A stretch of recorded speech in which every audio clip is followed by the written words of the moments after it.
कैसा सफ़र रहा और कहाँ से शुरुआत हुई? सफ़र बहुत लंबा रहा, लेकिन इस मुकाम पे पहुंचा हूं, बहुत खुशी हो रही है। हालांकि बचपन में कुछ समस्याएं फेस की थी, इससे लगा था कि आप एक बार ठान लें तो किसी चीज़ की तैयारी करने की, चाहे वो MPPSC नहीं कोई भी एग्ज़ाम हो। अभी भी आप एक पद पर हैं और अब डिप्टी कलेक्टर पर पहुंच गए, क्या कहेंगे? जी। MPPSC 2023 ने कल अपना रिजल्ट जारी किया है और सागर ने एक बार फिर बाजी मारते हुए सागर जिले के खमकुआ गांव में रहने वाले यशपाल स्वर्णकार ने डिप्टी कलेक्टर के पद पर उनका चयन हुआ है। वो हमारे साथ हैं, उनसे बात करेंगे और उनसे जानेंगे कि डिप्टी कलेक्टर के पद तक वो आखिर कैसे पहुंचे। पहले तो स्वागत है आपका ABC 24 पर। Thank you. कैसा सफ़र रहा और कहाँ से शुरुआत हुई? सफ़र बहुत लंबा रहा, लेकिन इस मुकाम पे पहुंचा हूं, बहुत खुशी हो रही है। मैं आपसे साझा करना चाहूँगा, मैं जब ग्रेजुएशन में था तो 2019 में मेरे कुछ सीनियर्स ने और मेरे मार्गदर्शकों ने बताया कि MPPSC UPSC नाम की भी कोई चीज़ होती है। हालांकि बचपन में कुछ समस्याएं फेस की थी, इससे लगा था कि ये समस्याएं आती कहाँ से, जैसे कोई डॉक्यूमेंट बनवाना हो, कुछ तहसील में अधिकारी कौन बैठता है, ये जिज्ञासा उत्पन्न हुई।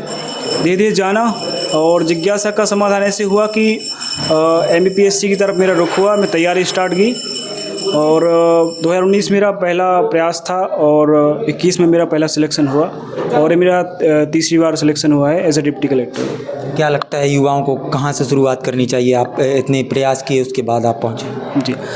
मैं एक सामान्य से परिवार से और सामान्य से गांव उस ज़िले से आता हूं। आप एक बार ठान लें तो किसी चीज़ की तैयारी करने की, चाहे वो MPPSC नहीं कोई भी एग्ज़ाम हो, तो आप उसको आसानी से कर सकते हैं। बस निरंतरता, धैर्य, लगन और अथक मेहनत और सबसे बड़ी चीज़ है आत्मविश्वास, वो होना बहुत ज़रूरी है। उसके बिना आप कोई भी एग्ज़ाम इतनी आसानी से क्रैक नहीं कर पाते। इतना लंबा सफ़र रहा, परिवार का कैसा सहयोग रहा आपके साथ? जी, परिवार का हमेशा से सहयोग रहा मुझे, आर्थिक रूप से, मनोवैज्ञानिक रूप से, किसी भी प्रकार से हो। मैं इंदौर में 4 साल तक सर्वाइव कर पाना बहुत मुश्किल काम होता है कि वहाँ का रहन सहन और खान पान थोड़ा एडजस्ट करना, लेकिन परिवार का सहयोग रहा और उन सबके सहयोग से ही मैं यहाँ तक पहुँचा हूँ। अभी भी आप एक पद पर हैं और अब डिप्टी कलेक्टर पर पहुँच गए, क्या कहेंगे? जी। पहले जब सिलेक्शन हुआ था 2021 में तो खुशी हुई थी, लेकिन मैं लगातार प्रयास करता। मेरा मकसद यही था कि जिस पोस्ट को लेके मेरा सपना था कि मैं MPPSC की तैयारी कर रहा था, तो उस मुकाम तक पहुंचना मेरा उद्देश्य था। तो मैं निरंतर प्रयास करता रहा और आज मैं इस पद पर पहुंच गया हूँ आखिर। क्या रहा सफ़र में? ऐसा कौन सा है, कोई सवाल ऐसा रहा जो आपको लगा हो कि हाँ रोचक रहा? जी। इतनी लंबी जर्नी होती है और यही जीवन का थोड़ा बहुमूल्य समय होता है जब आप अपने भविष्य को निखारने में, संवारने में लगे होते हैं। तो कभी कभी मन में संशय होता था कि यदि परीक्षा नहीं निकली, एग्ज़ाम नहीं निकला, सिलेक्शन नहीं हुआ, तो आत्मसंशय होता था।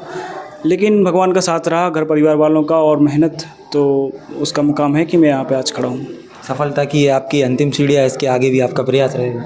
जी, अभी फ़िलहाल तो मैंने यही सोचा था और आगे मैं प्रयास और करता रहूँगा, देखूँगा जी। तो ये थे फिलहाल हमारे साथ सागर जिले के खमकुआ गांव के यशपाल स्वर्णकार, जिन्होंने सागर जिले का एक बार फिर प्रदेश नहीं पूरे देश में नाम रोशन किया है। नफीस खान, IBC 24 सागर।